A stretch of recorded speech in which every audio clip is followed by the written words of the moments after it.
welcome to 9 Minutes Motivation at 9. I am DEEPAK here and my life is beautiful and stay on top of it because of work, work. For some reason I got confused. Today is 9:50th episode. But just to remind all of you, Monday we celebrate 9:50th episode of 9 Minutes Motivation at 9 a.m. So make sure you are there as always to celebrate. And those of you who are somewhere close by to Central Bangalore, we will be celebrating in the Fit studio only. So if you can come over, nothing like it, we'll have a cake cutting together. What I want to discuss and share with all of you is today's 9 minutes motivation is something very simple, but I don't know why we are not able to, or why I'm not able to see people able to do it. And since in Sampoorna also we're discussing on this subject of anger, how anger destroys relationships, people, peace, so many things. There's one thing which I think people are very obsessed with. Everybody, including me at times, is to correct everybody. Why people are so obsessed to correct everybody? We are on this. We are not on self-correction mode, but we are full time on others' correction mode, correcting everybody. Nothing wrong about it. If something is not right, you want to correct the whole thing. Fair enough. But what is unfair here is we ourselves needs correction which we are not willing to do, which we are not willing to accept, which we don't take it in a very right sense or in a proper way when somebody tries to do it to us. But we want to keep correcting every possible person, and especially in parenting, I have seen parenting, teaching, and leadership. These three relationships are very important relationships of our life. All the three relationships are supposed to create. But why we are struggling right now? The reason is parents want to correct the children, teachers want to correct the children, leaders want to correct their people. But in trying to correct, what happens here is somehow, correction means I saw something not okay, I saw something bad or something wrong or something not acceptable. And somehow I feel I have got the license now, I have got the freedom to correct the person, that's okay. But question I have to ask myself is, do I have the authority on that to correct the person? Number one. Number two, do I have the moral right to correct somebody else? Because if I myself is like Bible says, Christ says that you want to hit stones on that female, that lady, because you think she is a sinner, then I also will do it. But first stone should be hit by that person who has not committed a sin in her entire lifetime. Then you have the moral right to go and hit the stone to the lady whom you think she has committed a sin. I think it was such a profound statement, profound insight, profound learning that Bible taught all of us. I ask myself this question, and it's not easy, it's very, very difficult sometimes to answer these questions. But I think if you do this, one thing will happen. I'm not saying that we will stop correcting, but what will happen is when I see somebody doing a mistake, something happens wrong in front of me, I know they need to be corrected. But one thing will happen if I keep in mind this: one, do I have the authority to rectify? Do I have the authority to correct the person?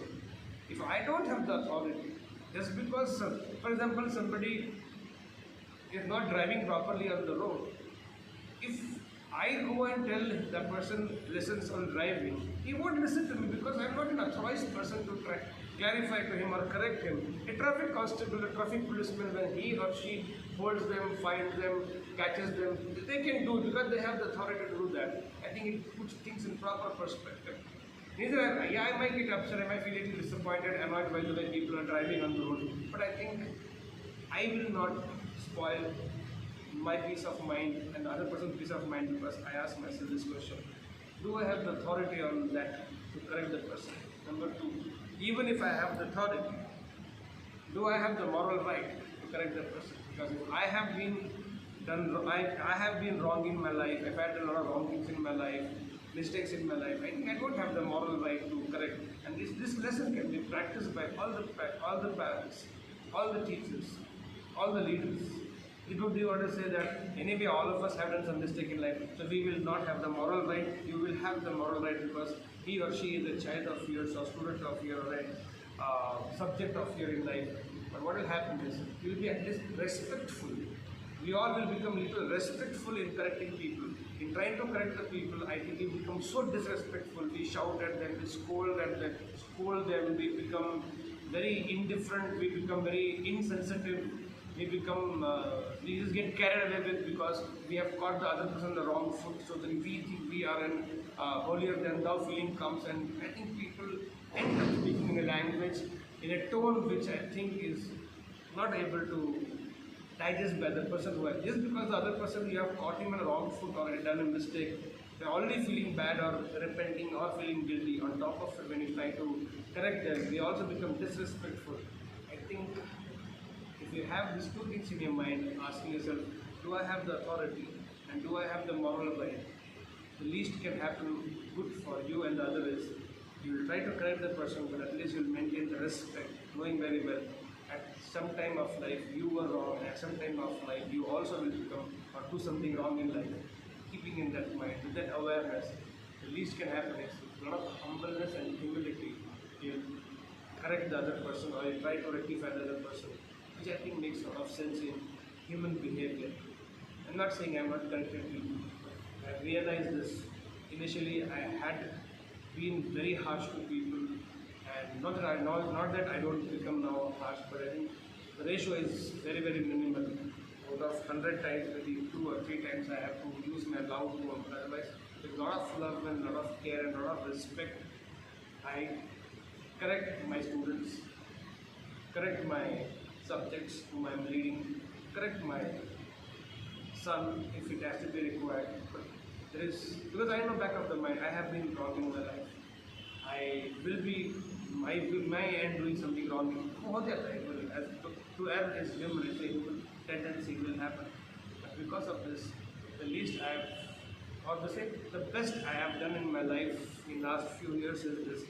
I do correct people, but with a lot of humility, with a lot of humbleness, with a lot of respect which I have for people. So, a lot of time, a lot of them have accepted it and put an effort to correct themselves. And very rarely I have seen them repeating the mistake. I think need to be respected is more important than need to be correcting people. If all of us can make this as a mental philosophy of developing people, creating people in the position of a parent or a teacher or a leader, to know that, then correcting, respecting is more important. If you can do correcting with respect, then magic is possible with people. With that belief that we will bring this very important shift in our relationships, a very important shift in our parenting, our leadership and our teaching.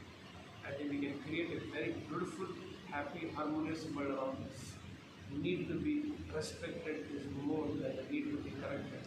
And if need to be corrected, then please do it with respectfulness. I think magic is possible. With their belief, result is beautiful, beautiful day today. Here we go.